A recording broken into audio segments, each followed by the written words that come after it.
Hello, everyone, and welcome to the Green Flag. I'm your host, Lukas, Wacker, and with me, as always, we have Kyle Cushman. And welcome to episode 100 of the Green Flag since the COVID pandemic began last year. It's been quite the whirlwind to get to this point, but 100 episodes is nothing short of an amazing accomplishment on our end here. We're really proud to have done this many episodes. Of course, we have other clips and everything that have been uploaded to the channel, but this is our 100th distinctive podcast episode. So happy you guys are joining us here for today. It's a fun one.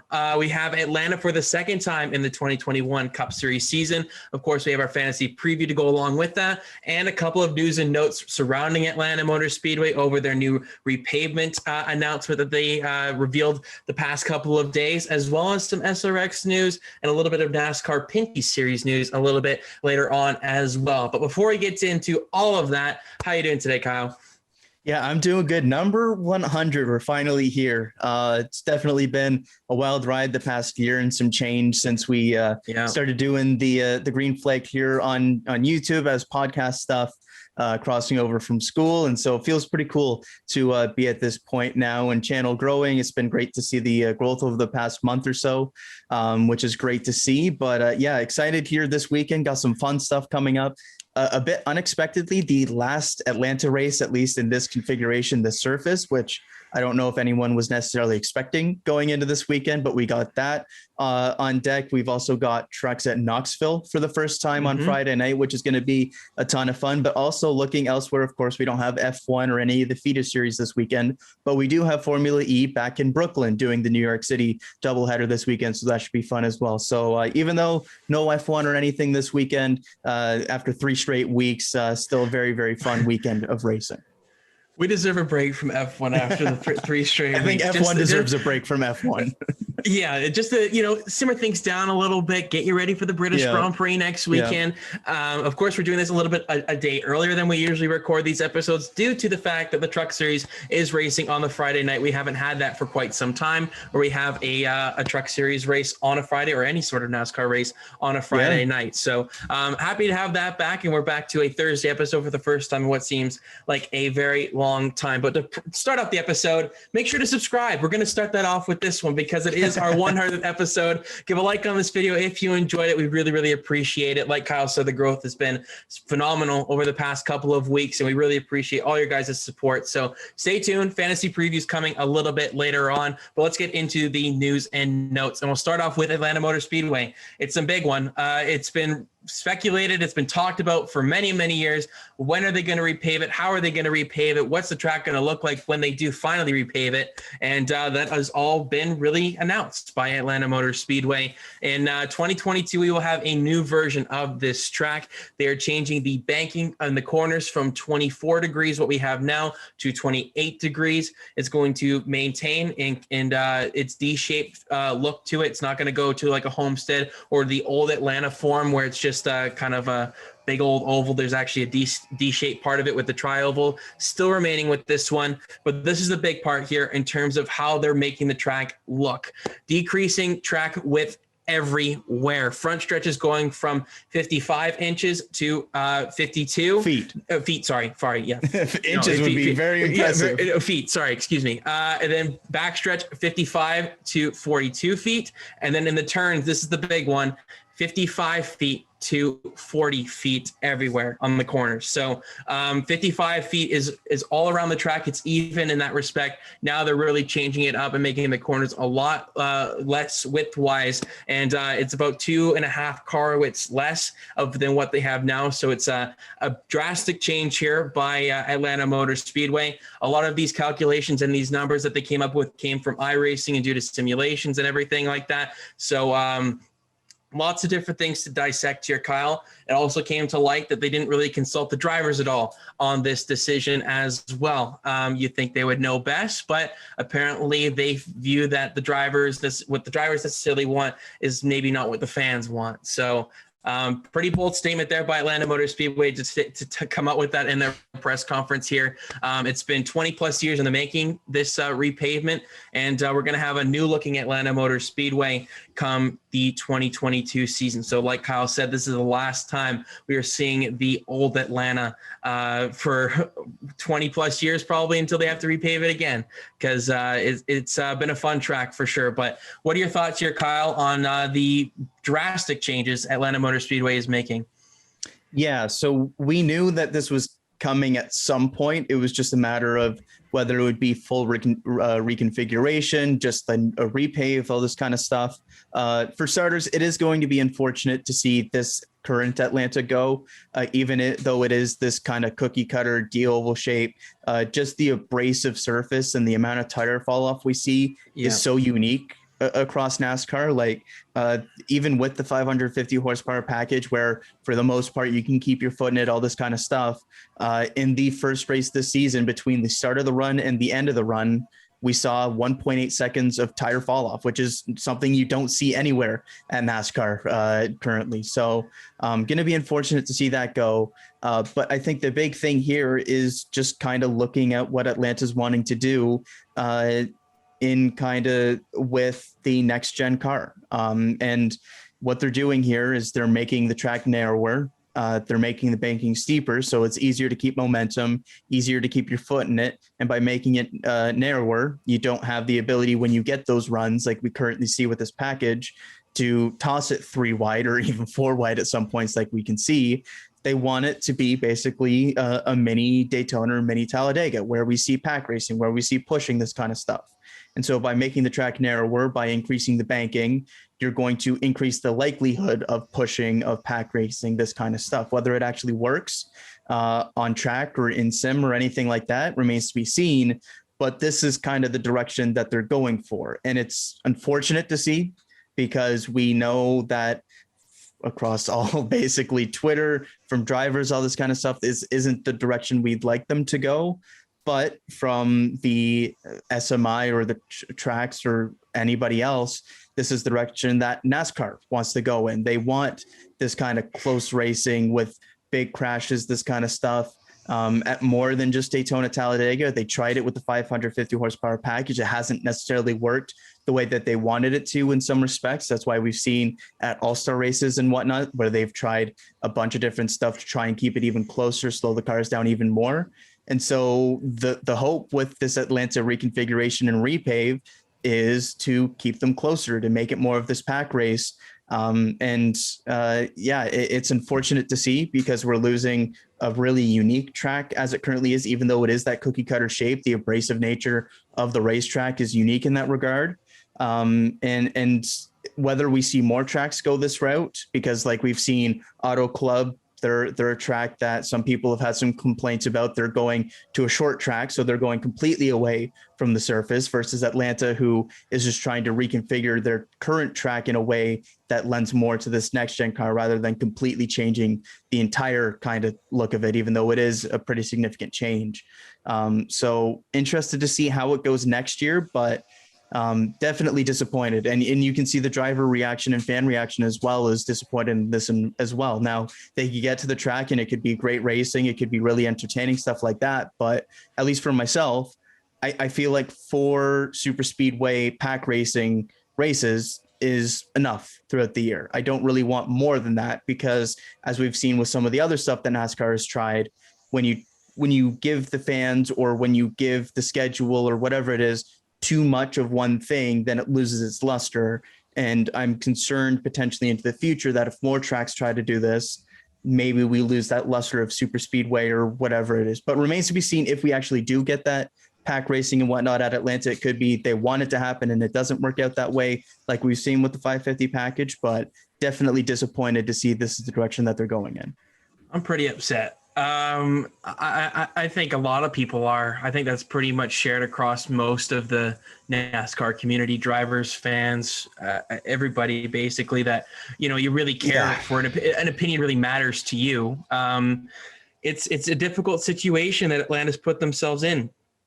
They're going from one of the, most popular tracks amongst the drivers, and I would say fans as well. I think people look at it. Drivers like it a lot more than fans, but because it actually tests the driver's ability, and you have to let the car slip, and you're off throttle, and there's a whole bunch of variables there. It checks all the boxes on terms of how you've gotten to be a NASCAR driver or a race car driver in general. And it puts those skills to the test on the track. And I think that's what I've always appreciated about Atlanta, despite having big gaps in between drivers during these long runs. Of course, that's not the most entertaining thing, but just seeing the drivers slip around and really have to try and control their car is something that we see on rare occasion nowadays. And that's the problem. I honestly feel like this year specifically, I've gone down on like a really big nostalgia track where I want to look back at old races, because I don't know if I'm necessarily entertained anymore by what this package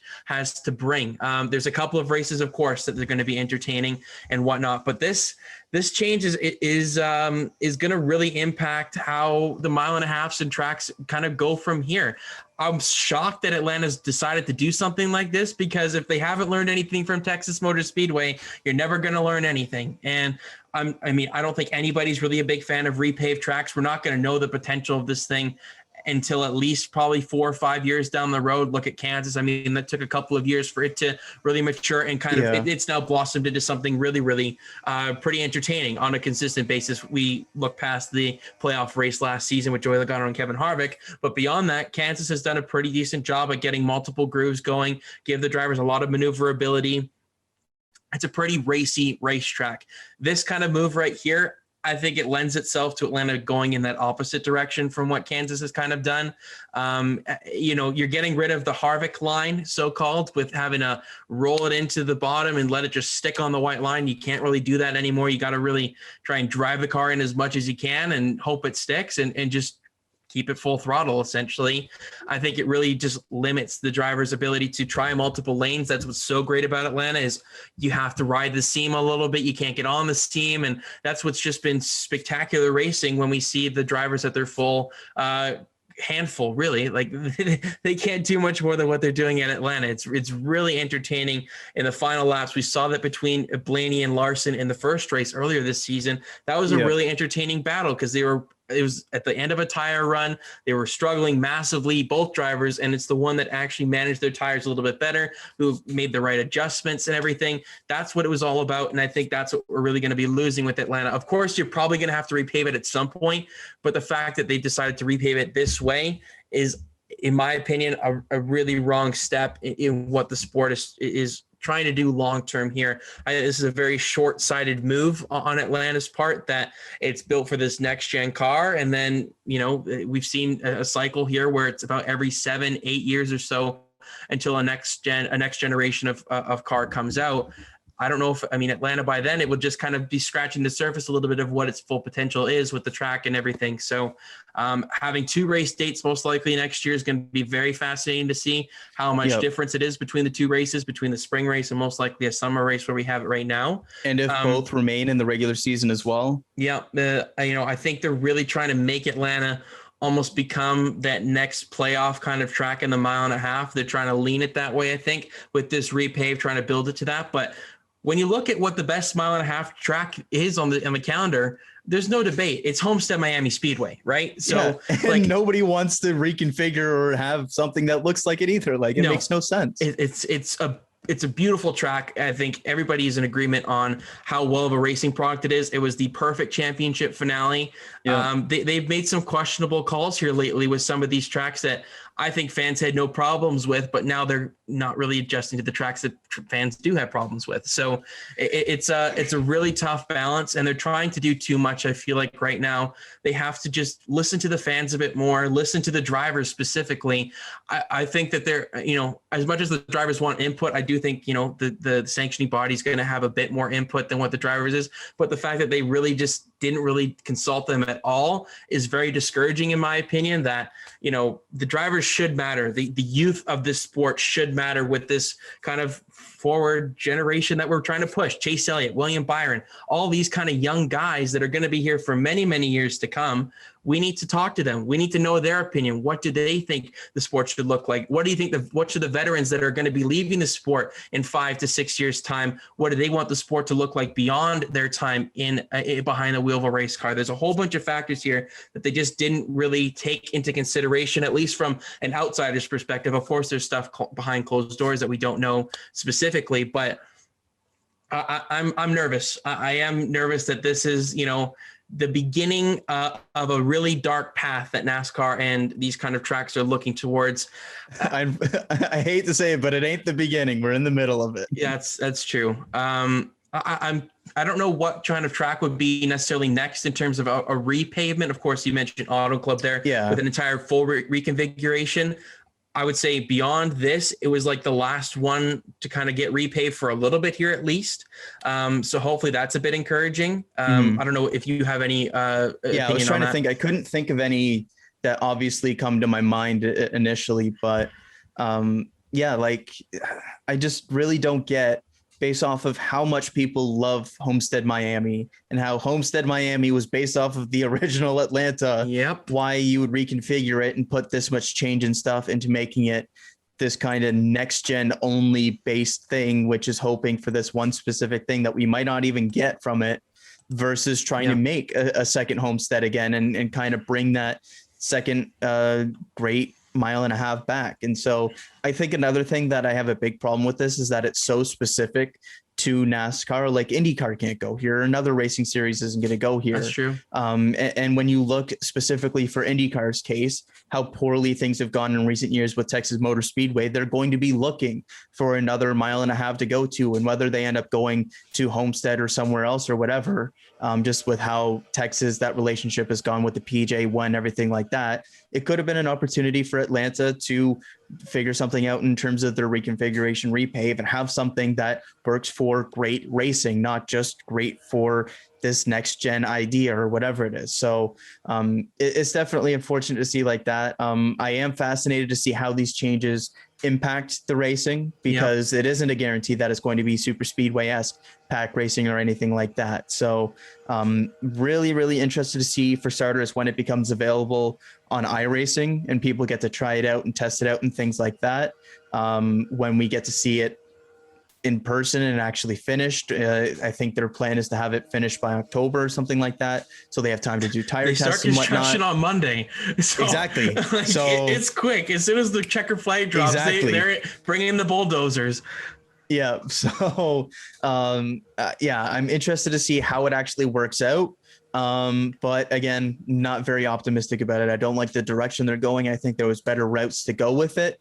And it feels very trying to pander to this next gen car and this idea that NASCAR has for the future. And I don't know if that's necessarily the best direction for Atlanta Motor Speedway, for the sport of NASCAR itself. So again, we could look back on this and look silly, and the racing is great. We see like 650 horsepower, whatever the package that they end up using next year is.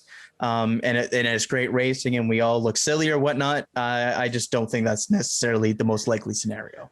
Yeah, if history is any sort of indication, it's going to probably be more of a pessimistic view here. And I think we have every right to be a bit concerned about what's going to happen here with the changes they've made in the past couple of seasons. And I'm very cautiously concerned about what they're trying to accomplish here for the long term of this sport. So there's a lot of stuff still in the air with the next gen car that we don't know as well. So the fact that they've kind of made these decisions based off of a car that's not entirely finished as well is very concerning in my opinion. As much as I love iRacing, I don't know if it's quite going to get you the full experience of what it is going to be like at the track. And like I said, we're not going to really know what this track's potential is, because it's going to most likely be a one groove track for a large majority of that first season, running the bottom. And if you can run a second lane, that'll be fantastic. But we see with repaves, it is a very one groove track. Yeah, and that's kind of the hope with it, right? So you keep it narrow, so you can't send it 3 wide necessarily as much or anything like that as frequently as we currently see with this package. So that would be horrible, right? Like imagine 3 wide racing. Well, I think the main thing is keeping it so that you have to basically push and keep pack racing and stuff like that. Because the way we currently see is the big runs, you send it 3 wide or whatever on the inside, you get the run. That's kind of how it works. And it's close-ish racing and stuff like that until you get deeper in the run, tires start to wear, stuff like that. The only thing that you can think of with increasing the banking and making the track narrower is that they're hoping for closer pack racing with pushing and stuff. And that's the hope with it. We'll see if that's the case when we actually get there. But yeah, I think everyone has plenty of right to be very cautious with these changes and whatnot. We're going to see the last of the iconic Atlanta restart zone this weekend on the outside. So we'll see. Right? Like you can't go anywhere. Oh my God. But I think one last thing. I don't know if you have any, but favorite memory of this configuration of Atlanta Motor Speedway, this era at the track. I mean, how many times have we seen in promos the fantastic Atlanta finishes?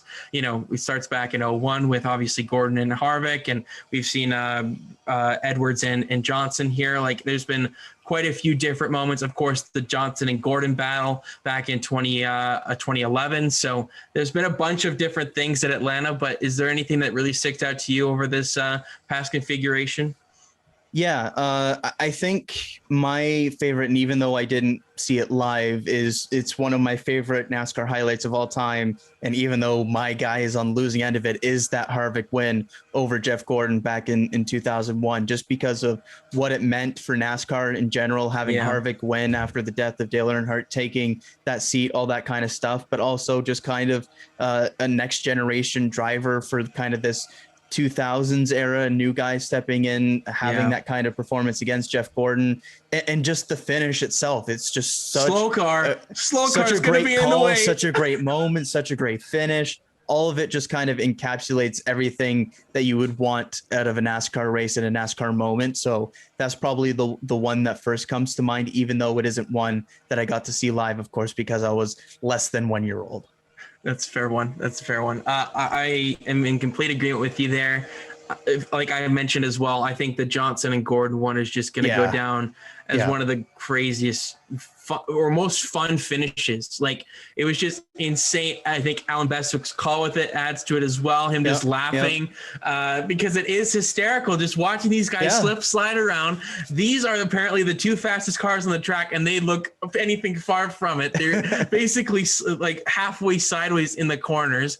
And I mean, that's the best of the best right there. That was Jimmy Johnson at the tail end of his championship bid. Obviously 2011, he didn't win the championship, but after 5 consecutive seasons, Jeff Gordon still very much with it there at that point in time. And of course, it was a big victory for himself. I believe that was like win 87, 86 for him in his career. It's gotta be up there. I think he passed, I think that was passing and moving into like 4th all time in the Cup Series. So big accomplishment in that respect. I just remember watching the highlights of that one. Of course, it was a rain delayed. I think it was like onto a Monday or a Tuesday, that race as well. So lots of different aspects to it, but Atlanta's delivered some of the most iconic promotional videos that we've seen played over the sports or at least our watching history. How many times have you seen the Earnhardt Labonte, Gordon Harvick, Johnson Edwards finishes? Like, they're in, if you're talking history about books. Like the classic finishes, those 3 are usually in the highlight pack.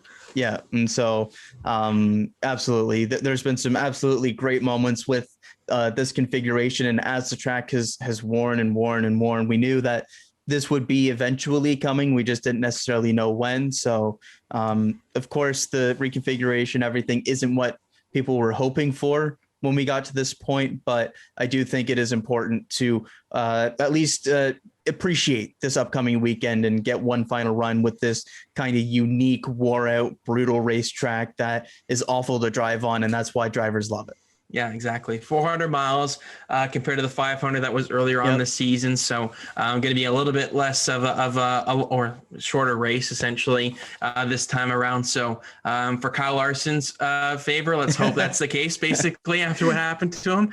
And then he went out and won a 600 miler. So it's weird how things work out, isn't it? But it's been a really fun ride at Atlanta Motor Speedway, and going to really soak this one in on Saturday and Sunday as this the Xfinity Series and Cup Series, visit there one final time on the wore out Atlanta Motor Speedway surface. So really wanted to dive into that because we don't see too many track reconfigurations that much these days. Obviously the last and one was probably kind of won't Texas for a little bit here, unless there's something we're clearly forgetting, but there's none that jump to mind like the same that Atlanta was, where you look at it and it's so wore out. We know what's coming. I can't really think of any that would be coming next unless it's like a surprise one. Like maybe bulldozing Michigan to the ground kind of thing is what you're thinking? Hey, well, I mean, I would love another short track there, but you know. I can't believe that Auto Club is the 2 mile track that's getting bulldozed. And, oh God, that's another discussion for another day. But we'll move on to the next little bit of news here. And it goes to the defending Cup Series champion and the defending race winner as well here from the previous race weekend, Chase Elliott. He's going to be taking part in the SRX Season 1 finale at Nashville Fairgrounds. Not this weekend because they're at Slinger this weekend, next weekend at Nashville Fairgrounds. And that will be only the second time that he and his father are going to be competing against each other in a competitive race. I believe the last one was back in 2013 or something like that. So it's been quite some time since the two Elliots, the father-son duo, have met on the racetrack, but Chase Elliott heading over there. There were some rumors that he may be interested in something like this when the stuff was first going on. Yeah. And he's going to be the first current Cup Series driver and only current Cup Series driver to take part in the inaugural season for SRX in 2021. So basically a really hot shot kid is going to come in there and try and spoil the party for the old guys.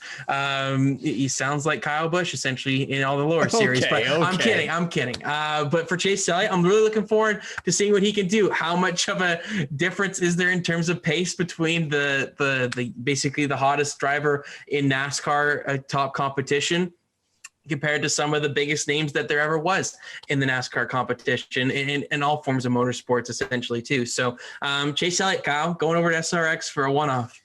Yeah, it kind of felt like this was going to come at some point. And even though we would expect it to kind of go a certain way with Chase Elliott being a Cup Series champion, going up against a bunch of guys who were retired for the most part, obviously a couple exceptions in the field. Yeah. You would expect him to kind of run away with the show, but I have a feeling SRX being the way that they are might have some fun stuff up their sleeve or something like that. But it's going to be a really cool story to see those two on the track together at a track like Nashville Fairgrounds that the racing community is trying to rally around and get back in a certain way that can have NASCAR back on the schedule, because ARCA still goes there. They've still got lots of late model races, but that is a great short track in a great area that with a couple of improvements and everything can get back on the NASCAR schedule and should be. So we've heard everything from like Dale Jr. and everything like that, the SMI bids to the city of Nashville. We've seen all of the people as well from Nashville talk about it and whatnot, but having somebody like this profile with this series that has been gaining so much traction go to a place like this for the championship finale or season finale, whatever you want to call it, is very, very cool. So I'm very interested to see what the fan support is going to be like there, what the TV numbers are going to be like there. Because I think that this move could do a lot, not just for SRX or any of like the local drivers there or anything like that, but also for Nashville Fairgrounds as a speedway as well. What number is he going to run? Because obviously his dad has the number 9. Oh man, I don't know. What was his truck number? I can't remember, but I don't even know what numbers are even taken in SRX, to be honest. I don't know if 24 is taken or if he can go back to that or whatever, but imagine if he took the 24. I mean, that would be pretty funny. So he ran the 94 truck in 2013 for Hendrick Motorsport. I'm going to say that he takes that number then. That's probably a safe bet, right? I don't think he'll take the 24. If he does, I mean, that would be a ballsy move, but I give him a lot of credit. I mean, he has done some truck series stuff with GMS with the 24, but Jeff isn't going back down, so I don't know. That's true, but after leaving the 24 number to join the 9, it would be quite the story if he went back over to the 24 for this race, but who knows? I'm fascinated to see what Chase Elliott can do against these guys. There's a lot of expectations surrounding him. Honestly, if he doesn't win the race, it's probably a bit of a hurt to the old ego there for Mr. Elliott. But looking forward to seeing what he can bring to the table. The 24 number is not taken right now. The 94? You've got 2, 3, 9, obviously 13, 14, 15, 17, 18, and 98 are the full-time numbers. And there's been a couple other ones, whatever, with running the 69, that kind of stuff. Those are kind of case by case. It's going to be Tony Kanaan at the fairground. So that'll be the number 48. So maybe 24 and 48 on the track or something like that. I don't know. Imagine. The one thing I am a little disappointed with is that it's going, at least as of right now, I don't believe there's going to be a guest, like one of like the local legends or anything. I believe it's going to be Haley Deegan and Chase Elliott as kind of the two extras, with Tony Kanaan as well there. I don't believe they've got somebody else stepping in there, which they could. It's the last race of the season. Use up the cars that you got, I guess. Yeah. But remains to be seen. But on that point as well, didn't originally have it in the rundown, but wanted to give a shout out to Luke Fenhouse, who won the 2021 Slinger Nationals.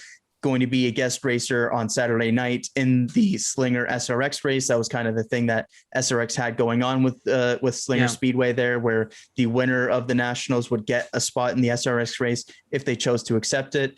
He did, of course, and he's also the youngest winner in the Slinger Nationals history at 17 years old. So it was unfortunate to see Ty Majeski have his issues at the end of the race like he did. Would have been great to see him kind of get that opportunity and hopefully parlay that into more Truck Series opportunities and stuff like that. But hey, I'm still holding out for him with Thor Sport. But Luke Fenhouse, an upcoming name in motorsports, and getting a great opportunity on Saturday night to make even more of a name for himself after winning the Nationals here this week. Can't go wrong with a guy named Luke. So looking forward to seeing that. Yeah, I think SRX has done a pretty good job of what their product is and finding their groove and being able to pivot and everything like that. Race weekend to race weekend. We saw that mostly from the first to the second race week specifically, but I think they've handled themselves really well. There's been some tempers, which has been really cool to see. And Paul Tracy's been nothing short of an idiot out there, basically. Tracy. But what a guy. He provides entertainment. I'm not complaining about it. It's been fun to see some rivalries back, because we don't see that often nowadays in motorsports, because everybody's buddy, it seems.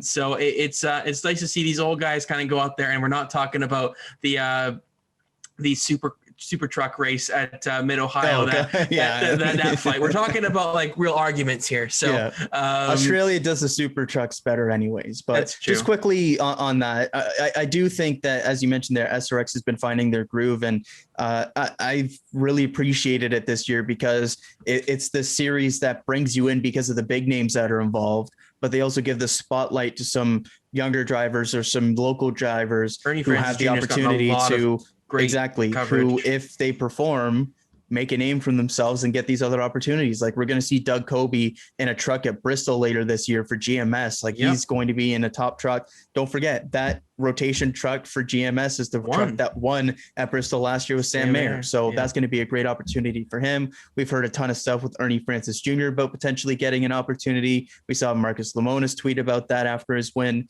last week. And so it's just great to see these drivers who are brought into a series to kind of supplement the big names and are getting benefits out of it. So I just think it's been really cool to see kind of this mix that SRX has been going on. And I think they've kind of, as you mentioned, hit their groove and are doing a ton of great stuff right now. And a couple more weeks of fun here at Slinger, and then ending it off at Nashville. For sure. I've been thoroughly entertained, and looking forward to seeing what the final 2 weeks has in store. Obviously not perfect or anything like that, but some changes to make in season 2 and whatnot. But for first season, it's been very, very positive. Eldora was, I think, the best race by far, in my opinion. I thought it had great racing, and it just gave a really good show to the fans. Had some tempers, obviously, like I said, and we had some comers and goers throughout the field as well. And it was good to see that Tony Stewart's just not going to run away with this thing as well. Obviously has 2 wins out of the 4 so far. And I mean, I like Tony Stewart, but it's good to have some variety in there and let some of these other guys win. So really looking forward to seeing what Slinger presents this upcoming weekend, back on the pavement for the first time in a couple of weeks as well. So couple last things here. Just wanted to point out, it was announced today that NASCAR struck a deal with NBC and USA Network to create a docu-series revolving around this year's Cup Series playoffs. It will be called Race for the Championship. Very creative, spanning over 8 episodes, and will debut sometime in 2022, probably before the season begins in 2022, in all honesty. But 8 episodes there. Don't know how long it's going to be per episode, but really honing in on the playoffs this season, trying to make it this big spectacle. And to be honest, I think that's a pretty smart move. It's not necessarily Drive to Survive, and I don't think a Drive to Survive would be attainable for a sport like NASCAR that has so many race weekends. Focusing on your moneymaker, your playoffs, I think that would be an excellent decision. And if they want to point out the big four beyond that, if they want to do like a Daytona 500 thing or something like that, go for it. But playoffs is where the bread and butter is, and that's where the champion is crowned, obviously. So lots of entertainment, lots of different things happen in the playoffs. And if you're going to document and try and promote a part of the NASCAR Cup Series schedule, I can't think of a better thing than the playoffs. Yeah, it's definitely interesting to see how it's kind of gone. Everyone was hoping for Netflix or whatever, but it was always going to be a big long shot. The reason why Netflix and F1 made such a good pairing is because Formula One is a very global sport. And if there's one area or one area that kind of lacks in F1, it's North America. So in Netflix getting something like that, it's something that applies to their global market, and then also helps them build something up in North America versus NASCAR or any other sport that kind of wants their own Drive to Survive or whatever. It doesn't make as much sense for something like a Netflix or a streaming service like that, who is global, to do something that is so hyper North America. And so for NBC to do it when they've already got the rights, it's very mutually beneficial. And also don't forget, NBCSN is going away. Races are going to be on USA Network stuff. Makes a lot of sense for them to have NASCAR content over there in this kind of format, to remind people that, hey, NASCAR is going to be over here now as well. So smart. All judgment will be reserved for when we actually see what the product is like.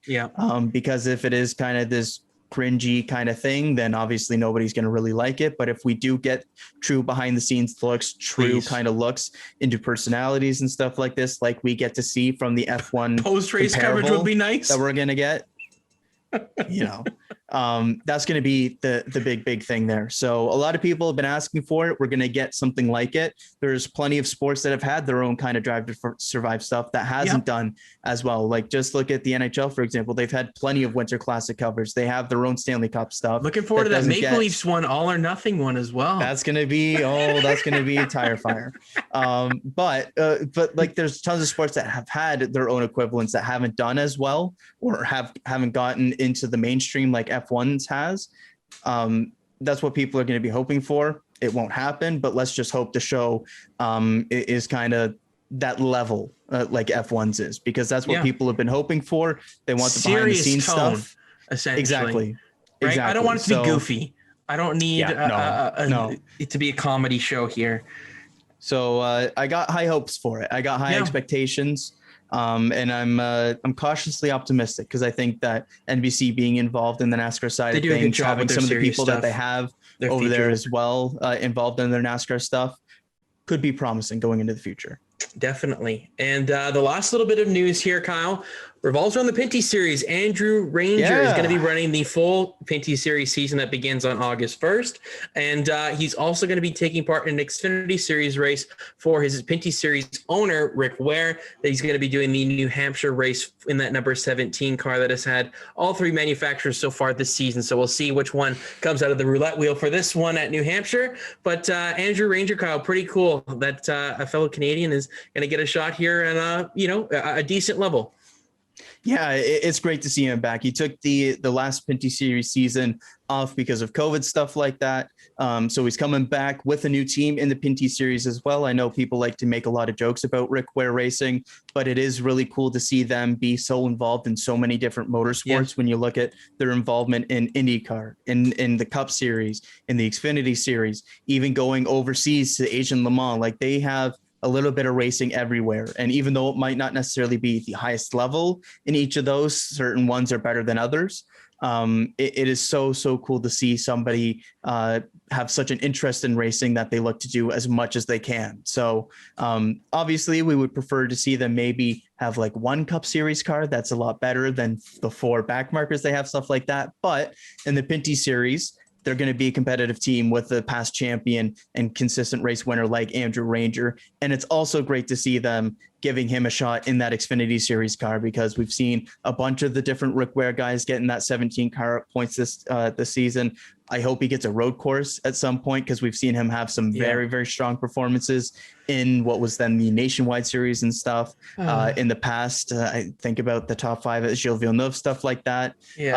Usually the road course ones goes to like the Cody Wares, the Josh Bilicki, stuff like that for them. But with Andrew Ranger in the fold, who knows, maybe he gets a shot like that. But it is very cool to see Andrew Ranger back in the motorsports scene after a year off. Rick Ware be a new entry into the Pinty Series, which, by the way, is looking like it's going to be a great series this season. Short tracks and road courses. It's everything you love to see. Competitive, hard racing. I'm really excited for that series coming up. And then also getting a shot in the Xfinity Series. So it's basically everything you could hope for here for Andrew Ranger. Great to see him back. Yeah, he got the full package here. So a nice little deal with Rick Ware, and wishing him all the best in his Pinty Series championship efforts, and as well in his kind of debut for the first time in quite some time in the Xfinity Series for himself. So looking forward to seeing Andrew Ranger back behind the wheel on the Canadian side of the border as well as the American side of the border. But that'll do it for today's news and notes, Kyle. It's once again fantasy time. Your favorite segment. Your favorite. It's not my favorite anymore. It used to be. Oh man, folks, this is it's getting pretty embarrassing. If you're just tuning in for the first time, Kyle has been on an unbelievable run. Unforeseen circumstances have hit me left, right, and center. I feel like this season. It's been bad. And this past weekend, honestly, may have been more heartbreaking than the one I lost at Nashville. Really? Yeah, because, you're hyping me up, texting me, oh, you got this. Oh, man, I got no chance. Elliott's winning this thing. He's gone. All you just have to have is Alex Bowman stay where he is. And I'm like, I'm not counting my chickens. He could have even lost like 5-6 positions and still. But I know. And, of course, the one guy I have in my lineup that has an issue in the final couple of laps is Alex Bowman. Of course, he had the tire rub, has to pit. I was praying to God he wouldn't pit. I just wanted that tire to hang on so bad. And I was just shocked when I saw that. He locked his brakes up, hit Larson, then Larson's back bumper hits the 48 in the worst possible spot. My God, it just like one thing after the other. Bowman was having such a great race. And once again, you come out victorious for the 10th consecutive race. Not week, because we had obviously the Pocono doubleheader, but 9 weeks in a row technically. So it's historic what you're doing right now, man. I don't think this is ever going to get matched. For as long as this show goes on, I don't think anybody's going to get close to 9 in a row, or 10 in a row. So hopefully trying to right the ship here at Atlanta, the second kick at the can. Technically, the first, we're not going to necessarily count the Pocono doubleheader weekend. This is the first race that was earlier on in the season that we're coming back to so far. So we have a bit of notes. We know who did well in that first race, who struggled.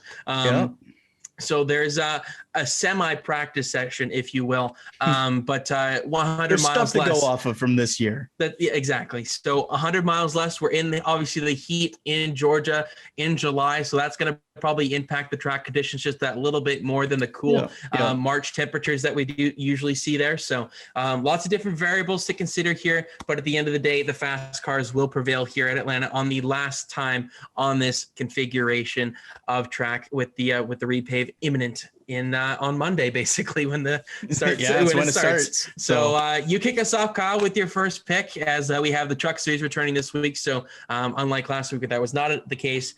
You lead us off with the first pick. Yes, and I will note that the first Atlanta race you did win. You won 155 to 141. I forget what that even feels like, so I don't know. You did win the first Atlanta race, and that was the Atlanta race where I used the Chase Elliott usage And at the literal beginning of the second or the final stage, when the rosters lock and everything like that, his engine goes down and I burn a Chase Elliott usage. So really wish I could. I really wish I could have that one back, but yours is definitely worse from Nashville. So at least we're even on the burned usages, but yours definitely hurts a little bit more. Okay, to the lineup. And this, I believe, is the second to last 550 package race of the regular season. We've got Atlanta here, and then after that, New Hampshire's 750 package, Watkins Glen, Indianapolis road course, obviously road courses, Michigan 750 package, Michigan with the 550 package, and then Daytona to finish it off. So just the 2 550 package races left this season. So if you've got guys that are good with this package, it's time to let them loose if you've got the usages. And for that, I am kicking things off with Kevin Harvick. He unfortunately went down early, a lap down early in the Atlanta race, battled back to still finish, I believe, inside the top 10 or 11th. I can't remember if it was 10th or 11th. So it was 10th there. Top 10, yeah. And early on in that race, comeback. Early to go down a lap like that early on in the race and battle all the way back to get that finish. Very, very impressive. And Kevin Harvick this season has been better on the 550 package tracks instead of the 750 ones. If you look at a season, actually, and I was kind of surprised to see this, as low as people have been on Kevin Harvick this season, he's actually finished inside the top 10 at every single race with this package, except for Las Vegas. So very, very impressive. So very, very surprising, very consistent so far this season. Not necessarily the top 5 runs, but in that top 10 conversation for much of the races. At Atlanta, it would have been a much different point story. If he hadn't gone down a lap, he would have gotten quite a few stage points and honestly might have been in the conversation for a top 5. Battles back to a top 10. I feel pretty good about Harvick this weekend. For the last time using that Harvick line, I've got him leading off my lineup here because I do have 3 usages left, I believe, on him and don't really feel good about him on the road courses, 2 550 package races, potentially an option for Daytona at the end of the season. So feel good about the usage situation. He leads me off. Well, I didn't have him to lead off on my thing, but I do have Kevin Harvick in my lineup. 3 usages left for me as well. Average finish over the last 4 races here at Atlanta is 4th. 2 victories over that span, 3 top 5s, obviously the 4 top 10s. He just finished 10th in the one earlier this season. 377 laps led. Like you said, he recovered very, very well. Could have arguably, if he got track position, could have maybe been up inside that top 3 if things went his way based off of the speed that he had specifically at the end of this race. And that was kind of when the 4 cars seemed to be really down in the dumps. Like it was just a really bad start to the season after a couple of decent, like the Daytona one, the road course, and then obviously Las Vegas. It just kind of went downhill. So I think the 4 car is starting to find their form a little bit here over the past couple of weeks. We saw glimpses here at Nashville, a little bit at Pocono as well.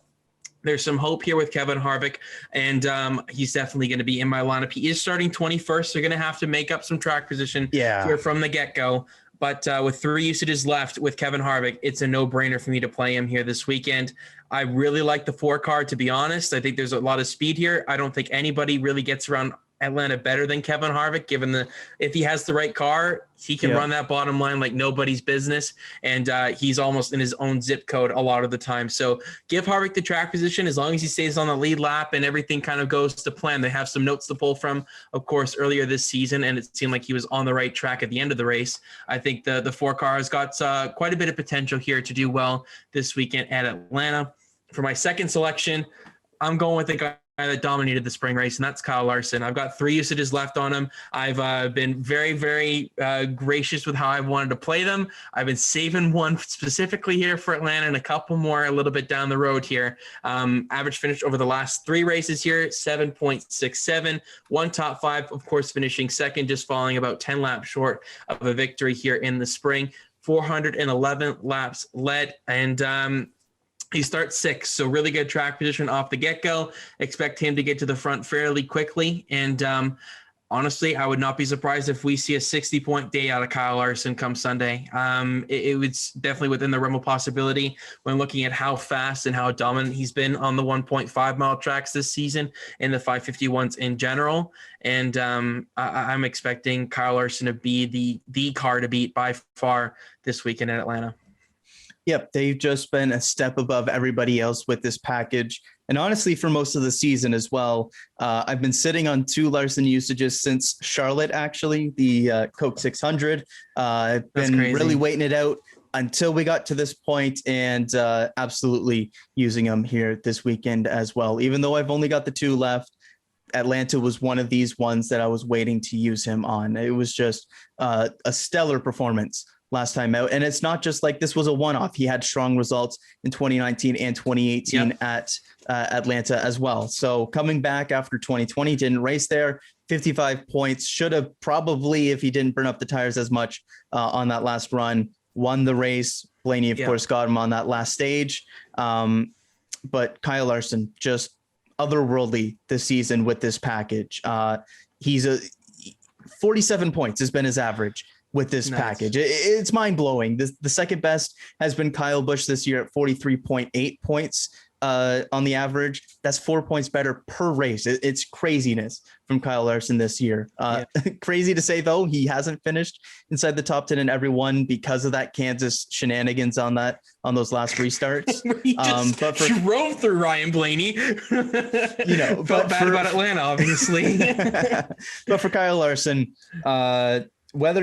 even if you've got 1 usage left, it might even be the time honestly to use him, to be honest. So Kyle Larson absolutely in the lineup for myself, and might as well do him back to back here. The guy who beat him last time at Atlanta, Ryan Blaney for myself. I'm surprised with how it played out this year, but I've still got 5 usages left for Ryan Blaney. Wow. I don't even know if I'll end up getting all of them used, depending on how things go the rest of this way. It's unlikely. He has 5 races out of the next 6 that I end up using him in.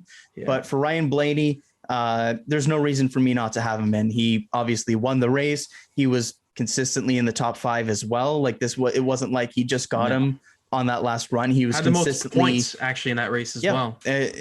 Because he was right there with them the entire way. So even though he's a few seconds back through those first couple of stages, he was that top 3, top 2 car with Kyle Larson. And then they got the strategy right at the end. They saved enough and got him at the end. So for Ryan Blaney, absolutely using him here. He's been kind of up and down this season with this package, but the 2 standout results have been at Las Vegas and Atlanta. Going back to Atlanta here, feel very good about Ryan Blaney here.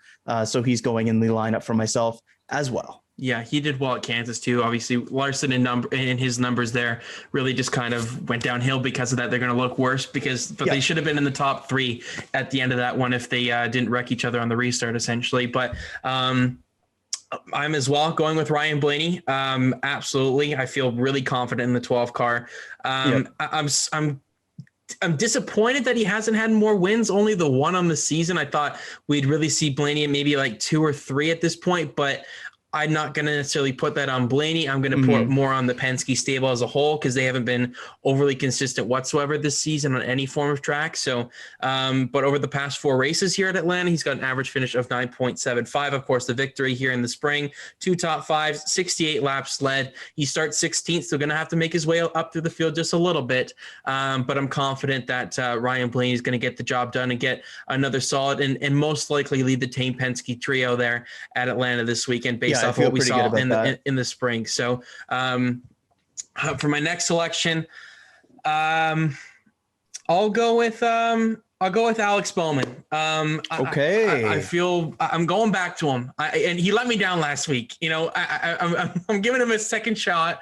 Over the past 4 races here at Atlanta, pretty solid numbers. He finished 3rd here in the spring at 12.5 average finish over the last 4 races, 1 top 5, that coming in the spring, like I said, with the 3rd place finish.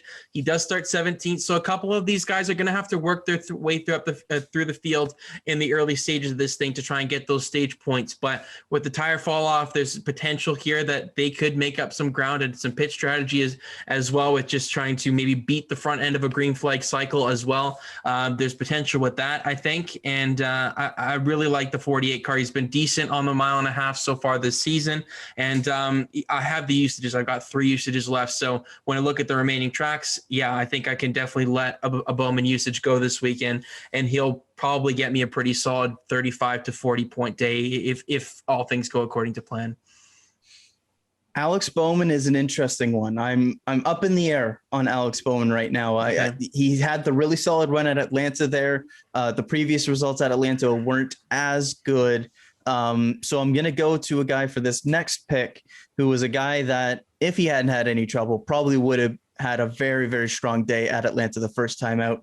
And that's Kurt Busch. Don't forget at the after the first stage there on the restart, Kyle, his brother Kyle on the front row spun the tires on that horrible outside line. Things got checked up and he got turned by Denny Hamlin. He was a top 5 guy at that point. He actually was second in average lap speed to that point in the race. It was looking like they were going to shape up to be a very, very strong day for Kurt, and then gets wrecked out. And the big thing for me is think about where Chip Ganassi looked like they were in the first half of this regular season and where they've been in recent weeks. I feel very strong about Kurt Busch, the momentum that team's been on. I feel good about them going out, getting some solid stage points, being there in the conversation for top 10 at the end of the day, starting 8th. So nice starting position there as well. Feel pretty good about Kurt Busch this weekend. I don't love going away from Hendrick there with Alex Bowman, but I just got a good feeling about Kurt this weekend. And of course, the guys that run well and inside the top 5 and top 10 in the first race don't always have that same luck or success in the second one. So I feel like it could be a reverse of fortunes for Kurt this weekend. And for this next one here, is your debating between, yes, this next one will be my number 5, debating between a couple guys here. But I'm going to swing big on this one. This is one of the ones where I didn't feel great about the usage situations, but I feel better about playing them here than some of the other ones coming up the rest of the season. So pick number 5 for myself. It's going to be the other Busch. Kyle Busch is in the lineup for myself this weekend. I've only got the 2 usages left for him here. But again, a big thing that I've been paying attention to all season long is the fact that Kyle Busch has not finished outside the top 10 in a single 550 horsepower package race this season. He's got the second best average points haul over those stretches. He's been consistent in getting 40 plus since Atlanta, funny enough. And so when I look at the form that team's been on, when I look at how fast they've been with this package, the starting position, all of it combines to be a very, very strong weekend for myself, for Kyle Busch, or that at least I expect. Driver's racetrack package that the car's been fast in. They've been improving as the season goes along. All of it makes me feel very good about Kyle this weekend. And by the way, he's running the Xfinity race, and I know you love that factor as well. So I've got Kyle Busch in my lineup as well, even though I'm running low on the usages. Oh man, that's I figured. I know you were hoping him. to get one by. Yeah, I strategically tried to wait here and just make sure that I didn't say him too early on. But now that you said him, I am over the moon that I have 4 usages left of Kyle Busch for the remaining part of this regular season. It's been so hard for me to bite my tongue and not use him. Like I've been wanting to use him the past 3-4 weeks. I didn't use him at Pocono, so I feel really strong about the 18 car in this latter stretch in the regular season. I'm going to be playing him heavily, obviously not at the Daytona race, but I'm going to have to figure out which one of the track I'm not going to play him at beyond Atlanta. Over the past 4 races here, average finish of 5th, 2 top 5s, only 16 laps led, but he's in that top 5 range the entire race. Is only there's usually a dominant car of the day in these races. He starts 2nd in this one, really good track position. I expect him to keep that for the majority of the race.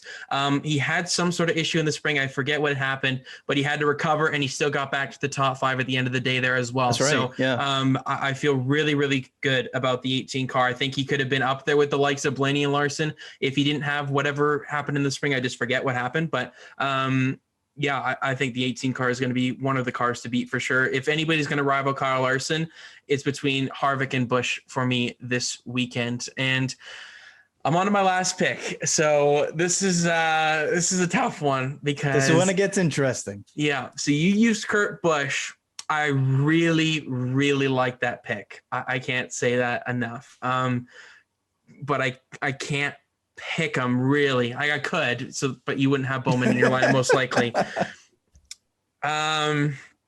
I've got a couple of guys that I can go with, and that involves Martin Truex Jr. I have right because I've got 4 usages left on the guy, and he really was disappointing in the spring race. And I'm kind of hoping that he recovers a little bit this weekend. William Byron is on my radar for this last pick. I have 2 usages left on him. I would prefer not to use him this weekend, but at the same time, I just want to win 1 week. So Denny Hamlin as well, but I think I like him just at a couple of other places rather than Atlanta. I agree. So I think Austin Dillon is a very good shout for a 1 last pick here. He's got phenomenal numbers here at Atlanta, but I'm in no situation on saving usages here anymore. I'm going with MTJ, Martin Truex Jr. I'm going to say that they figure their stuff out. He starts 5th in this one. Historically, has been very good at Atlanta, beyond what this past race kind of showed, and that was disappointing on their front. They, of course, had damage with Keselowski there, and just never had the handling on their car, but I'm hopeful that they can go for their teammates' notes a little bit here this weekend and try and recover a little bit of pace that we've seen on the 1.5-mile tracks that Martin Truex Jr. has basically dominated over the past 3-4 seasons, it seems. So he's got an average finish over the last 4 races here, 4.75, 3 top 5s. And I'm not expecting Truex to have a disappointing day whatsoever when it comes down to it here at Atlanta Motor Speedway. Still recovered to get a 9th place finish here in the spring. So after the disappointing day overall of what we expected him to have, he still got a top 10. So I think there's definitely pace to be found there. And I would not be surprised if Truex ends up finding that pace here this weekend with James Small getting a second crack at the can. So I really wanted to, I really wish I played Truex a bit more heavily in the early part of the season when looking how good he was. But I'm hopeful that maybe he can find some form here after having a decent showing at Road America. I know it's not even close to the same kind of skills and setup and everything like that, but momentum could be a little bit of a thing here. And I'm hopeful that Truex kind of gets it done on Sunday. So he rounds out my lineup. And that's a big swing because we've seen Truex in the past at Atlanta be very, very strong. Of course, didn't quite have that run we expected from him earlier in the season, but even with that, it was still a solid top 10 run where he had 32 points. So it wasn't like it was the end of the world by any means. Yeah. Was still a decent top 10. It just wasn't the stage points that you would have hoped for with it kind of thing, or like the top 5 kind of high end that you would have hoped for from Truex.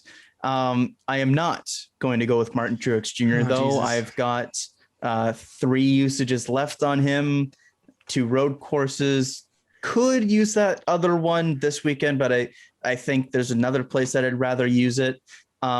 Michigan. Potentially. Yeah. I don't know. We'll see. But for this last one, this is another one that I was really struggling with. I felt right now, man. I felt better about using the Kyle Busch one because I felt like you would be using the Kyle Busch one as well. This last one, originally I didn't want to use it, but after looking over my situations again, I don't hate it as much. I'm taking another big swing, and that's on William Byron this weekend. I've only got 24. I've only got 2 usages left. But the big thing for me with Byron is that he's been a little more inconsistent or bad luck or whatever on the road courses. So whereas early in the season, I was expecting to use him big time on the road courses, I haven't as much. I've got 2 left, and looking at some of the tracks remaining, I feel good about some of the mixes that I can go with for some of those. So I'm going to let one loose. Somebody's going to get garaged. It could end up being Kurt Busch, and I use all the big dogs. It could be one of the big dogs and end up saving it for somewhere else. But I'm going to let him loose. Could end up in the garage or something like that, and I save it elsewhere. But William Byron, Hendrick's just been too good. Byron's been too consistent. And so when you look at the 550 results this season, the big 3 has been Kyle Larson, Kyle Busch, and William Byron. 47, 43 and 43 points on the average. And then it's a 5-point drop to Denny Hamlin on the average there. Thought about using Keselowski just because I have the usages and then save other people. But Keselowski's just been too inconsistent recently to really play it there. So I'm going to take the swing on Byron. Feel good about the usage situation I have in general, even though I would like to have a couple more for Byron. The 550 package has just been too good for him. So I'm going to play him here at Atlanta. Damn it. Oh, that sucks. I don't mind our matchup right now. It is a very intriguing matchup. Truex and Bowman versus Kurt and Byron. Yeah, oh boy. I won't spend any time thinking about it because I'm just gonna, stress myself out even more. But let's go to the honorable mentions and the stay away froms. Usually in recent weeks, it's been decided by the bonus picks and whatever bad luck you have at the end of the race. So what see happens once we get to those. Stay tuned to find out, because it's probably going to be something we haven't seen. Alex Bowman or Martin Truex Jr. Yeah, exactly. My God. For the honorable mentions, let's go with that first. Denny Hamlin. If you have 3 usages left on him, play him. Mm-hmm. I have 2. I'm not going to play him. I like him at a couple of other places that they're a little bit more scarce for or options at a couple of these tracks. So this is one of the most wide open tracks I think we have remaining on who could potentially do well this weekend, which is a bit scary. But for Hamlin, I think he's definitely a solid usage, finished 4th here in the spring. So obviously has the speed and could be a valuable usage here this weekend, but we're just going to go on the side of caution and save him for a couple of other races down the road. William Byron, of course, makes an appearance here right after that. I really like the 24 car this weekend. Wasn't quite with it in the spring, but I'm sure that they've kind of picked up their pace a little bit more since then, and he could be a scary driver to compete against this weekend. Oh God. After that, Chris Buescher has been very good on the 550 horsepower package track, specifically the 1.5 miles. And I think Chris Buescher could be an upset candidate. Finished 7th here in the spring.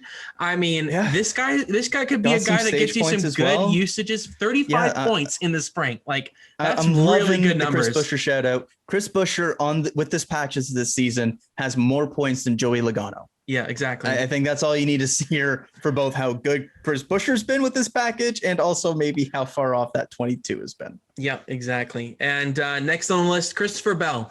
I had him in my lineup here in the spring. He had a disappointing day, so there's no denying that. But Adam Stevens getting a second crack at it here this weekend with a setup, as well as Bell finishing 2nd last week at Road America. They've said that they wanted to get some consistency built together. What better way to string together a bit of consistent finishes than going from a 2nd to another consistent finish here at Atlanta. So I'm a little bit hesitant on Bell, but I feel a little bit more confident that he feels more confident, I think, behind the wheel this weekend. So we'll see what Christopher Bell can do. Then we go to Kurt Busch. Like you said, was spectacularly fast in the spring when Chip Ganassi didn't quite have it at that point in time. So that's very encouraging. Had the incident, so his numbers aren't going to look so great, but it's still been a really good track for Kurt Busch in his career. Expect him to be inside that top 10 throughout the day. Do you know where he starts on Sunday? 8th, I believe. 8th, so very good track position as well. So we'll see what the one car can do, of course, on that playoff cut line. So they're going to need all the points that they can get going down the stretch in case there is that surprise winner at a Daytona or maybe even a road course or something like that. They just need to be prepared in that instance. So looking forward to seeing what the one car can actually do this weekend. And as his future is becoming more and more unknown as the day goes on. So a big statement weekend here for Kurt Busch upcoming in all likelihood. Then we go over to the RCR camp with this one. I mentioned him as someone I was looking at, but I'm not saving usages. It's Austin Dillon. Spectacular racer in the spring. finished 6th, 35 points on the day, has really, really good numbers here. One of his best mile-and-a-half tracks, an average finish over the last 4 races of 13th. So that may not look great in terms of a 13th place average finish, but when you look at the competition he's around, he has a better average finish than Kurt Busch, of course, with that incident being included from the spring. But Joey Logano, you have obviously Chase Elliott is way down there after his issues. William Byron doesn't have a better average finish than him. So he's had some really solid numbers here, and finishing 6th in the spring should bode well for a 3 car that is in a very good situation on points going down the stretch in the regular season. Yeah. Going over to Daniel Suarez with this one. Okay. I think the 99 car could be on the verge of something here. They seem to be clicking things off. They finished 17th here in the spring. And let's not forget, this was very early on in Trackhouse's tenure. They've really started to hone in on their craft. They're starting to find their groove a little bit. A disappointing result, obviously, to DNF out of the first 3 laps at Road America. But beyond that, they're still well within the top 20 in points. They're really starting to click some consistent finishes together. Nashville was encouraging. Of course, that was with the 750 package. But momentum is momentum, and consistency is consistency. I think Daniel Suarez could be a decent crack at a good, solid top 15 run at the end of this one. And as well as Ross Chastain, who has been on fire lately. Chip Ganassi Racing is starting to find their groove. This is one of his better mile-and-a-halves, in my opinion. Did very well here.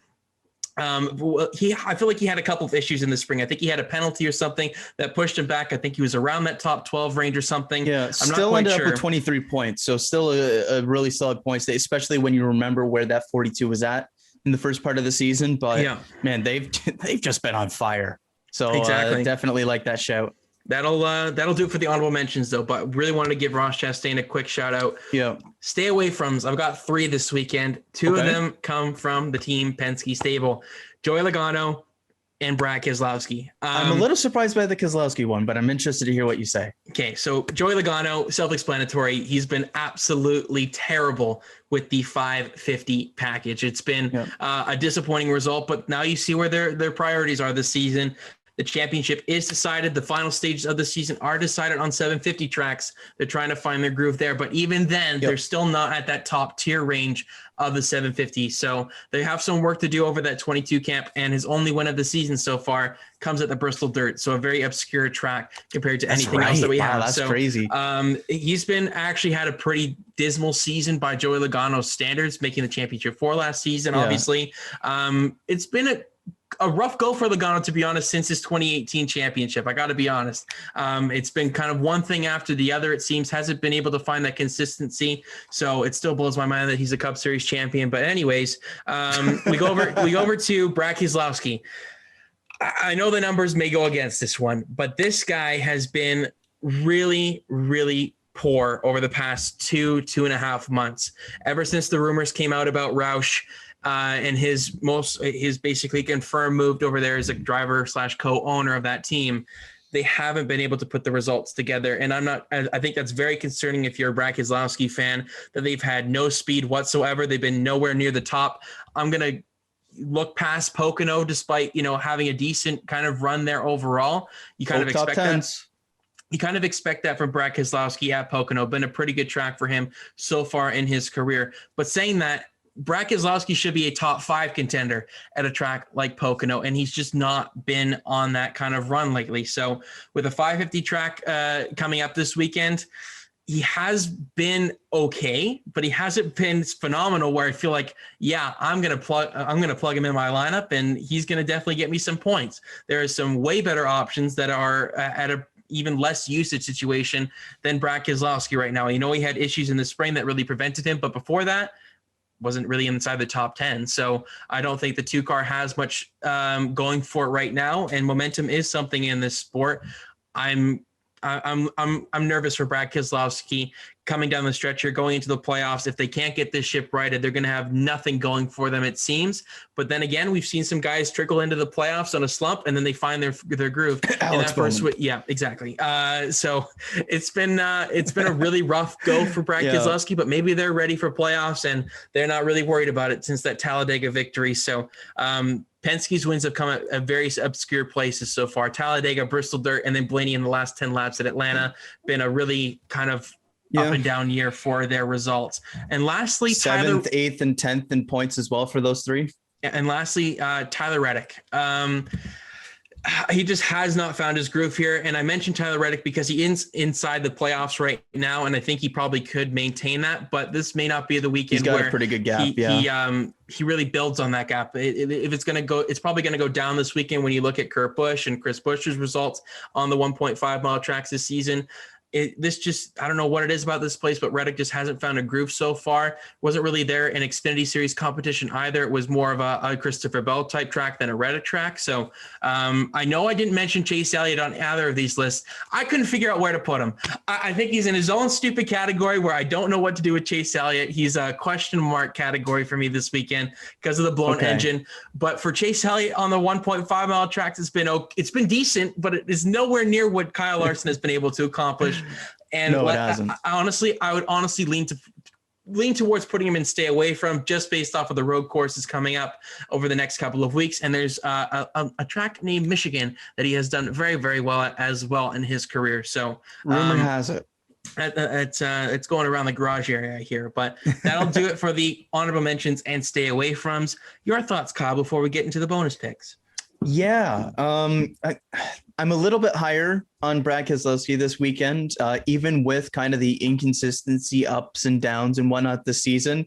On the 550 horsepower package, he actually has the 5th most points this season, which is a little bit surprising, but has picked up top 10s and good stage points at both Pocono races.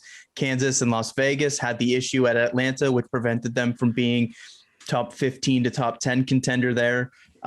So again, the big thing is just the unknown. I really don't know what to feel about Keselowski this weekend. I could see them being a very strong top 10, get good stage points, be a good finish. I could also see them for what they've been for some points this season where they're completely out to lunch and they're out there in like the late teens, early 20s even. So don't know what to feel about him. Logano, don't use it. Like, he had some good runs at Pocono, but even then, the second race, he only got 28 points with that top 10. If we're going to use him on the road courses, use him at the 750 package, even use him at Daytona, using him at these 550 packages. So in that regard, and on Chase Elliott, I feel like I used him in the first Atlanta race. I feel good about him at this track. Had some bad luck with the engine expiring there, but I feel like he could be definitely in contention, just the way that, for starters, the momentum spin starts up front. The way that Hendrick has looked after that point, they've gotten better and better as the season's gone along. So I do like Chase Elliott quite a bit this weekend. Just depends on your usage situation, because I do like him more as a usage at Michigan and then the 2 road courses. So depending on where you're at on Chase Elliott usages, if you're at like 4, I'd say use him this weekend. If you've got 3, is questionable. It's a 50-50 one. If you've got 2, absolutely not. That's kind of where I'm at on him there. Yep, I agree with that assessment there. So we'll get into the bonus picks, Kyle. This is probably where the week's going to be decided. So for anybody watching, go with Kyle's selections, because that's really been paying off lately. Not necessarily. The bonus picks you've kind of been good on. No, I'm good for 95% of the race. That last 5%, they all go. They drop dead. Yeah. They're all gone. So I don't know what happens, but it's some sort of curse that I think some sort of spell has been casted on my bonus picks. We need to look back to your last win and like watch the video back and see if there was like any like curse that you placed on yourself or something. Did I say like I'm going on a 26-0 run? Like I don't know, but it's been a really rough go. But let's get to the bonus picks. You lead us off with this one. I do. Top Chevy, Kyle Larson. There are, if you want a galaxy brain it, there are some other options, but Kyle Larson, he was the dominant guy at the last Atlanta race. The Hendrick guys have kind of been all together at certain points, but Kyle Larson has been the one at the front. If you do want to go against the grain or trying to find value against other people, potentially Byron, potentially Elliott, I just don't see that as being a smart play. So Kyle Larson, top Chevrolet. I as well have Kyle Larson in this one. Like you said, I'm not overthinking this one. It's if he doesn't get it, then we both just, we just don't get it. Like, it's 5 points. Exactly. Like I'm not taking the risk on choosing somebody else when it seems like he's the clear cut favorite. So Larson for me, top Ford, couple of interesting candidates for this one, but for me, I'm not going with the spring winner. I'm going to go with Kevin Harvick. I really like the 4 car this weekend. With the fact that he came back from a lap down and very limited cautions in that first race says a lot to me about the speed of that car. If they got some track position, there's some room for improvement with that team. And they're starting to find their stride a little bit, like I said earlier. So I like the 4 car here as the top Ford. Blaney's definitely the one that's going to rival him. I'm guessing that's who you've taken, but I do like the 4 car quite a bit here at Atlanta. Funny enough, the name I originally had written down was, in fact, Kevin Harvick. I do like kind of what they showed last time out, but I don't want to be boring, and I do really like Ryan Blaney as well. That was kind of one that I was flipping between back and forth. So I am going to go Ryan Blaney on this one. Take Blaney, folks. There it is. Jeez Louise. He was running number 2 to Kyle Larson the entire race. He gets him on that last run. I feel like that would be a good carryover to this weekend. So I am going to go with Ryan Blaney for top Ford. And for top Toyota, I feel like this one is fairly straightforward as well. I'm going Kyle Busch on this one. There you go. Just the form that they've been in recently, the 550 package, speed, everything like that combines for me feeling very good about him this weekend, and the Xfinity race, which I know is a factor you love. So Kyle Busch, top Toyota. Yeah, I mean, I'm going with my guy here this weekend. Kyle Busch, it's been a pretty good track for him in his career. And obviously both of us have him in our lineup. So both of us have him in our lineup. So I think the 18 car is going to be one to watch at the front of the field. So Kyle Larson is in his rearview mirror. How long can he keep him there? We'll find out in the early laps on Sunday. Winning manufacturer. So Hendrick didn't win this race, surprisingly, in the spring. Yeah. But saying that, I can't take the risk on taking a Penske or a Gibbs. I'm going with the Chevrolet, of course, for the winning manufacturer. They just have a really solid setup here on the 1.5 mile tracks, the 550 package specifically. I honestly think that there's potential Toyota wins this race, but I'm going with Kyle Larson basically as the number 1 guy this weekend to beat. So until somebody shows that they can rival him on consistent basis, I'm going to say that Chevrolet wins this weekend. Yep. Chevy and Hendrick for myself. You going with the lockout? Yeah. I'm going the lockout. It's just, again, until they're consistently being beaten or even rivaled, it just doesn't make sense. Like, you could split it. I mean, they didn't win it last time. But even with that, they were the dominant car with Kyle Larson, and they didn't win it because they burned their stuff up a little bit too quickly at the end. So and you're talking about 100 miles less. So Chevy Hendrick is the move for me. Yep, I am joining you and Hendrick. Okay. I would love to go Gibbs here and try something different, but I am matching you on this time. Like, I'm not losing points. I wish it was like earlier in the season where I could just go Chevy Hendrick and you would split it and I'd get the bonus points every time. That was a nice little fun couple of weeks. Yeah, but it's been a nice couple of months for you, to be honest. But winning organization, Hendrick. Self-explanatory. Don't need to delve into that one any longer. We go to the winner picks for the weekend. We'll start off with Truck Series and then go to Xfinity. And then, of course, the one that actually matters for fantasy, the Cup Series. So I start us off with the Truck Series. Yep. Knoxville for the first time on the Truck Series calendar. Practice finished before we recorded this, so I believe who finished at the top. Can you do you have? I know Ankrum was for a while, but I didn't see who ended with it. I'll check it. The NASCAR. Oh, there we go. Chandler Smith. Finishing how about that? Atop the timing charts at a 22.203, rounding out the top 5. Matt Crafton 22.254. Derek Kraus 22.318. Donnie Schatz making his first Truck Series start in the number 17 for DGR, a 22.426, and 5th on the timing charts, Haley Deegan, at a 22.429. So some interesting dirt ringers in this one. Donnie Schatz, Brian Brown, the two kind of standout ones. We've also got Brett Moffitt back in the field as a second AM Racing entry. What's this guy doing down here? He doesn't need to be down in the truck. I know. God damn it. You got Chase Briscoe in the field as well for Roper Racing. And then you've got the people in the field that have won in the past, like Matt Crafton. You've got the guys and girls, of course, that have the dirt experience in the past. So going to be a lot of fun here at Knoxville. I'm really looking forward to this one with the qualifying races and everything like that. Jessica Friesen in the field for sure, because all 39 or 40 trucks, however many there are confirmed in the field. So should be a fun one on Friday night. Alrighty, Truck Series. I'm gonna go with a playoff spoiler here.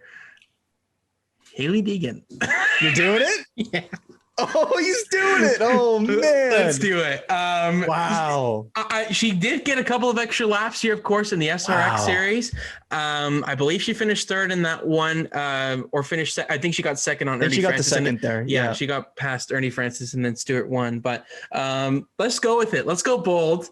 Wow. I initially had Stuart Friesen written down, but then I saw him on the timing sheets, and he was a bit further down than what I would have liked him to be for practice, considering how many laps that they ran. So I think Deegan's got an excellent shot. If she can keep her truck clean, that's probably the biggest factor towards that. If she can kind of maintain her cool, and this is her best shot to win a race this season, and that's even better than the Bristol Dirt, where it's not a dirt track. That is Bristol Motor Speedway.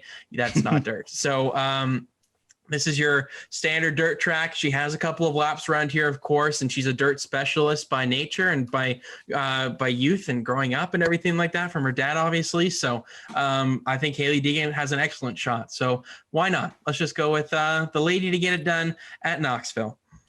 Now I would love to see that, just from the reaction from everybody. Like we knew going into the season that the two dirt races, specifically the second one, were going to be huge opportunities for her. Also important to note that we've got 2 races left in the Truck Series regular season as well. This and Watkins Glen. So talk about predictability, hey? I know, right? But going into this one, I did also have Stuart Friesen's name written down. But I'm going to pull the Lukas Wacker and overreact to practice times. I'm going David Gilliland Racing as well. Let's go. I'm going Donnie Schatz to win in his first, because we've seen the ringers or the rotation in that 17 truck look pretty good throughout the season. We saw Ryan Preece win in his first truck start there. Donnie Schatz is going to do it as well. The big thing for me, though, like truthfully for Donnie Schatz, is the fact that first time in a truck, in a heavy stock car or anything like that, on dirt, and he's already top 5 on the timing sheets. Like this is a guy that's used to some light, high horsepower sprint cars that's slinging around these places. Yeah. And he's going out and putting up a top 5 practice time. Very, very intriguing for myself. You could look at some of the truck regulars and look to the winner, but I think Donnie Schatz is going to go in there and put on a show. So Donnie Schatz, why not, as your truck series winner at Knoxville? Love it. That's awesome. That's a great pick. Yeah. I love that we're going with the David Gilliland trucks here this weekend. When we announced the news that Donnie Schatz was going to be in this, we were both really excited for what he could bring to the table here. And he's definitely living up to that expectation so far in practice. And once we get him into a race situation, we'll see how he fares against some of these guys and ladies, of course. So looking forward to this weekend at Knoxville. Should be an interesting one. Trucks on dirt are always entertaining. Yeah. And usually when you think about the dirt ringers stepping into NASCAR for any of those kind of one-offs, you would expect it to be like the dirt modifieds or the dirt late model guys, because those are the heavier, kind of more comparable, if you were, to the sprint cars, which are completely different. But Donnie Schatz comes from that background, and he stepped in and looks good right away. So I hope he puts on a show, because that would be a ton of fun. But as we get to Xfinity here, a couple of times I've been nice and I've given you Kyle Busch. I'm not doing it this time. Kyle Busch, your Xfinity Series winner at Atlanta. Important to note, though, in that Joe Gibbs rotation car, it was Martin Truex Jr. who expected to kind of run the show at Atlanta. Had the speeding penalty, though. Had the speeding penalty and did get beat, though, by Justin Allgaier at the end. So potentially could see something maybe again. I don't know. I'm going Kyle, though. He's been running the show in Xfinity. So you're saying he has a clean sweep this season, 5 for 5. Yeah, he does what he usually does in the truck series, and does the clean sweep. You know, that pains me that you took him, because this is a very high likelihood of being his last Xfinity Series race. I don't think it is. there's a chance. Okay, like if it is, it's some obscure one down the road. I would put it at a 25% chance that this is his last one. Okay, I'd bump it up 50. I give it 50.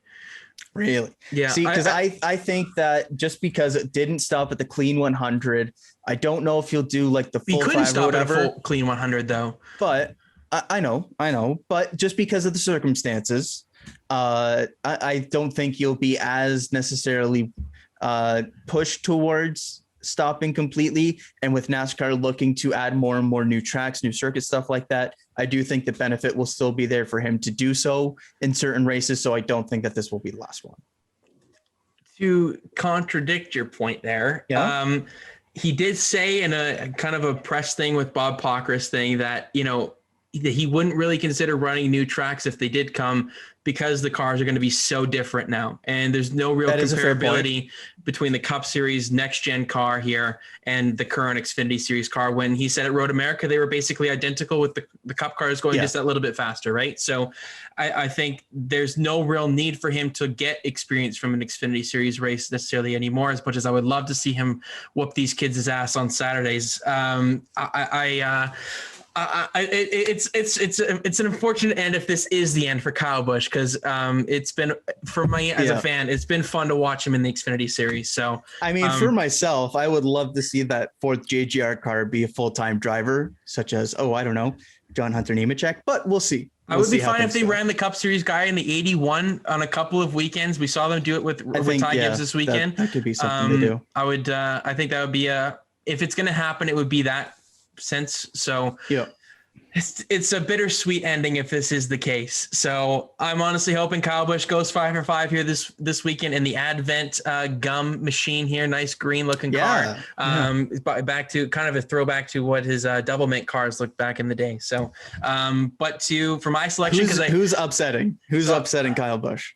Well, you were so nice to me when you took Daniel Hemrick at Nashville. I'm not doing that here. I wanted you to take Daniel Hemrick. No way. Oh, man. No way am I rooting for him. Are you kidding me?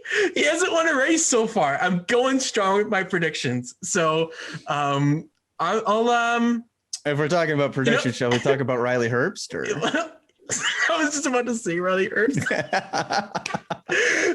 No, I'll go with with AJ Allmendinger. Screw it. Okay. Won the Atlanta race last season for the Xfinity Series, so we'll see if he can maybe upset the Kyle Busch here this weekend. But let's be honest. AJ Allmendinger second in Xfinity Series points. Third, Daniel Hemrick. Just putting it out there. Still doing his thing. He doesn't won a race though. He doesn't win, but he's super consistent and finishes high in the points. I don't think that's not valuable. For a JGR car, when you look at what Ty Gibbs is doing in the 54 car and everybody else basically. And Ty Gibbs is the only JGR guy other than the Cup guys to win this year. I think that's saying something, but Ty Gibbs is a generational talent. That's a fair point, but I do think for Daniel Hemrick to get this shot, the fact that he hasn't won a race so far this season, I did predict he wouldn't win a race, so I'm crossing my fingers that doesn't happen. But that was my big bold one. But that's enough time in the Xfinity Series. Looking forward to that one. See if Kyle Busch can do it, or can somebody? God, I hope Daniel Hemrick wins. Oh. It would be so much fun. Are you just going to do a race recap episode if that's the case for an Xfinity? I honestly might. I just want Brett Moffitt to win. Do you know how I would be happy. I would legitimately be happy. Oh man, the amount of different storylines that we've had between each other on this show is just ridiculous. We're so goddamn niche. Oh my god. But without further ado, let's get into the last bit of today's episode, the Cup Series winner pick. I go first because I've lost 10 straight weeks. I should get that basically for the rest of the season after the disappointment I've gone through over the past 2.5 months. But I'm not going to give you the opportunity to have Kyle Larson, so I'm going to take him here. I would prefer if you did. Would you? I would really appreciate it if you could let me have Kyle Larson. I'm honestly just curious to see who you pick, to be honest, with Kyle Larson not available. Are you going to go with the Kyle Busch sweep here or something like that? I don't know, but I'll go with Kyle Larson here for the Cup Series to get his 4th win of the season. Is that correct? 4th? Coke, no, fifth, right? Atlanta, or no, Las Vegas, Nashville, Coke 600. All-Star doesn't count. I'm just looking it up. And then Sonoma. So yeah, I think it's 5. Fifth. Yeah. Yeah. Fifth for the 5 car. Right. Let's say that he gets it done. Yeah, it would be number 5 because he had the 3 straight, the 600 through Nashville and then Las Vegas earlier in the year. So it would be number 5. Wow. I think that's going to happen as well, except we have rules, so I can't pick him as well. So gotta love rules. Who's going to be either best of the rest or be the upset guy? I do think that this is going to be a very strong weekend for Hendrick Motorsports. He isn't in my lineup because I think Kyle Larson's going to run the show. I'm going Chase Elliott to win at his home track at Atlanta Motor Speedway because I think Kyle Larson is like a 95% chance to win this race. So I'm going with a fun pick. Chase Elliott coming off of a win at Road America. He's going to SRX to race against Bill, his dad. He's going back home. I like him at this track a bit more than you do, I believe, just based off of me picking him earlier in the season. He's kind of been up and down at Atlanta, which means that if the trend continues, that means he's up this time around. But we'll see. We'll see. Chase Elliott. Home track. I like Hendrick Motorsports this weekend. Clearly, that's why I've got William Byron in the lineup. That's why I'm scared of the Alex Bowman one. But screw it. I'll go Chase Elliott at the home track. Oh, please don't let him win. Oh my God. Like, I will say I'm not a fan of guys starting on pole and winning the race. So I'm happy with that. That he's starting on pole. You got to remember the Chase Elliott special where they put in an illegal car and start at the back. That's probably going to be the case, to be honest here. If that happens, if he's starting from the back, I'm screwed. That's it. Like, race is over. Give him the checker flag. Give him the we both don't have him in our lineups, so we'll see. This is 15 extra bonus points that really would give you the win, essentially, if our guys are fairly equal. That's what I'm scared about a little bit, because you're going to get the extra 15. Kyle Larson is going to win this race. No, Kyle Larson is winning. Like, I honestly might put money on it depending on what the betting lines is. Like, I feel that strongly about him. But can William Byron or maybe just on his own curve push? Like, I don't know. We'll see. I like my lineup more than yours, but you've got the extra 15 in the bank, I think. So we'll see. We'll see. Okay. I like my lineup quite a bit. So, I like yours. Don't get me wrong. I just like mine a little bit more. Of course you do. That would make a lot of sense. But I am picking it, so I would hope that I have more faith in mine than yours. Alrighty. Any final thoughts? Yeah, we kind of went off the rails a little bit at the end there, but I'm just looking up what the race odds are. Let's see. Kyle Larson plus 220. Kyle Busch is second at plus 700. So wow. He's a pretty ridiculous favorite, because usually the favorite is like plus 500 or something like that. Yep. So Kyle Larson is pretty good. I don't know if that's a hot take or anything like that, but no, it's going to be nice to see one last race here at old Atlanta or current Atlanta, whatever the hell you want to call it. Yeah. I'm really, really excited for Knoxville. Really, really excited for Formula E on the streets of Brooklyn there. I think that's going to be a ton of fun. And of course, Sunday, Cup Series race, Atlanta Motor Speedway. Can anybody beat Kyle Larson? I highly doubt it, but you know what? Anything is possible. We saw Chase Elliott's engine go down at the beginning of stage 3. Maybe it happens to Larson. I really hope not, from the sake of my usages. But we'll see. But no, I'm definitely looking forward to this weekend of racing, because I think we're going to get a lot of fun stuff. Yeah, it's a bittersweet weekend as Atlanta does say goodbye to its current configuration, track surface. So I'm going to soak this one in. I'm sure as most of you guys are as well. It's been a fun one here today. We've had a lot of laughs, lots of different good discussions so far, and definitely going to keep that train rolling as we're 2 weeks away. One more race weekend after this one until the 2-week summer break. So we'll be keeping you up to date as the situation unfolds over the remaining rest of the 2021 season. Of course, I'm going back to Toronto this weekend, which means say goodbye. Last one to the weird, like 3/4 or like a quarter of a poster, like half of a bookshelf, a fan, and a TV. So it's going to be the nice blank background instead. It's been nice. It's been nice to see some Strath Vegas background, and it's going to be sorely missed on this. I don't know if you can hear the random trains in the background, but I get those a little bit. But you know, it's nice. Your toy trains? No. I'm just not even gonna. Instead, you get sirens again. So a nice little change up. Yeah, you go from one loud noise to the other, essentially. But make sure to follow us on Instagram at the Green Flag Pod, as well as Twitter at the Green Flag Pod. Subscribe to the YouTube channel. Leave a like on this video if you enjoyed it. We'd really appreciate it. As we said off the top, this is our 100th episode since coming back home and doing this virtually. So it's been a lot of fun. Been a great ride so far, and we're going to keep on going here as the season rolls along across all forms of motorsports, as well as a link in the video description to the NASCAR on TSN Twitter page, where I will be live tweeting once again this weekend for Atlanta on the Xfinity Series on Saturday, and then the Cup Series on Sunday. So make sure you go give that a follow as well. But for this episode, I've been Lukas Wacker. He's been Kyle Cushman, signing off for now. Enjoy it, folks. Drink it in one last time at Atlanta Motor Speedway. Enjoy the racing here on Saturday and Sunday, and whatever form of motorsports you're watching this weekend. It's going to be a fun one. We'll talk to you guys later.